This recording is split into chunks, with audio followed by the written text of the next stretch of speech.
നമസ്കാരം. Raf talks ഫുട്ബോളിലേക്ക് ഏവർക്കും സ്വാഗതം. യുവേഫ ചാമ്പ്യൻസ് ലീഗിലെ ആദ്യപാദ ക്വാർട്ടർ ഫൈനൽ പോരാട്ടത്തിൽ കരുത്തരായ മാഞ്ചസ്റ്റർ സിറ്റിയും റയൽ മാഡ്രിഡും തമ്മിലാണ് ഏറ്റുമുട്ടുക. വരുന്ന ചൊവ്വാഴ്ച രാത്രി ഇന്ത്യൻ സമയം 12:30 റയൽ മാഡ്രിഡിന്റെ മൈതാനമായ സാന്റിയാഗോ ബെർണാബുവിൽ വെച്ചുകൊണ്ടാണ് ഈ ഒരു ആദ്യപാദ മത്സരം നടക്കുക. ആരാധകർ ഉറ്റുനോക്കുന്ന ഒരു മത്സരമാണ്. കടുത്ത പോരാട്ടം ആരാധകർ പ്രതീക്ഷിക്കുന്നുണ്ട്. മാത്രമല്ല മറ്റൊരു പോരാട്ടം കൂടി ആരാധകർക്ക് കാണേണ്ടതുണ്ട്. അതായത് ഏർലിംഗ് ഹാലൻഡും അതുപോലെ തന്നെ അന്റോണിയോ റൂഡിഗറും ഒരിക്കൽ കൂടി പരസ്പരം മുഖാമുഖം വരുന്നു എന്ന ഒരു പ്രത്യേകത കൂടി ഈ മത്സരത്തിനുണ്ട്. കഴിഞ്ഞ യുവേഫ ചാമ്പ്യൻസ് ലീഗിലെ ആദ്യപാദ സെമി ഫൈനൽ പോരാട്ടത്തിൽ ഇരുവരും ഏറ്റുമുട്ടിയിരുന്നു. അന്ന് ഹാലൻഡിനെ പൂട്ടാൻ റൂഡിഗറിന് സാധിച്ചിരുന്നു.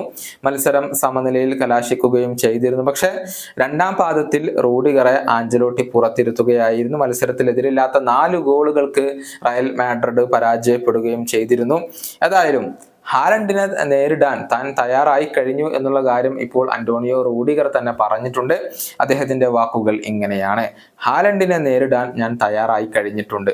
ഇത്തരം മത്സരങ്ങൾ എപ്പോഴും നിങ്ങൾ സ്വപ്നം കാണുന്ന മത്സരങ്ങളാണ്. അത് ഹാലൻഡിനെതിരെയായാലും മറ്റേത് താരത്തിനെതിരെയായാലും ഇത്തരം മത്സരങ്ങളുടെ ഭാഗമാവുക എന്നത് സ്വപ്നമാണ്. ഹാലൻഡ് മാത്രമല്ല, അവർക്ക് ഒരുപാട് മികച്ച താരങ്ങൾ ഉണ്ട്. തീർച്ചയായും ഹാലൻഡ് മികച്ച ഒരു സ്ട്രൈക്കറാണ്. ഈ മത്സരത്തിന് വേണ്ടി തന്നെയാണ് ഞാൻ കാത്തിരിക്കുന്നത്. ഇതാണ് റയൽ മാഡ്രിഡിന്റെ പ്രതിരോധ നിര താരം ഇപ്പോൾ പറഞ്ഞിട്ടുള്ളത്. മികച്ച പ്രകടനം പുറത്തെടുക്കാൻ 2 ക്ലബ്ബുകൾക്കും ഇപ്പോൾ സാധിക്കുന്നുണ്ട്. ലാലിഗയിൽ 1-ാം സ്ഥാനത്ത് റയൽ മാഡ്രിഡ് ആണ്. ഇംഗ്ലീഷ് പ്രീമിയർ ലീഗിൽ 3-ാം സ്ഥാനത്താണ് മാഞ്ചസ്റ്റർ സിറ്റി ഉള്ളത്. അവസാനമായി കളിച്ച മത്സരങ്ങളിലൊക്കെ തന്നെയും വിജയങ്ങൾ നേടിക്കൊണ്ടാണ് ഈ 2 ടീമുകളും ഈ നിർണായക മത്സരത്തിന് ഇപ്പോൾ വരുന്നത്. ഈ വീഡിയോയുടെ അവസാനിപ്പിക്കുന്നു. കാണാം.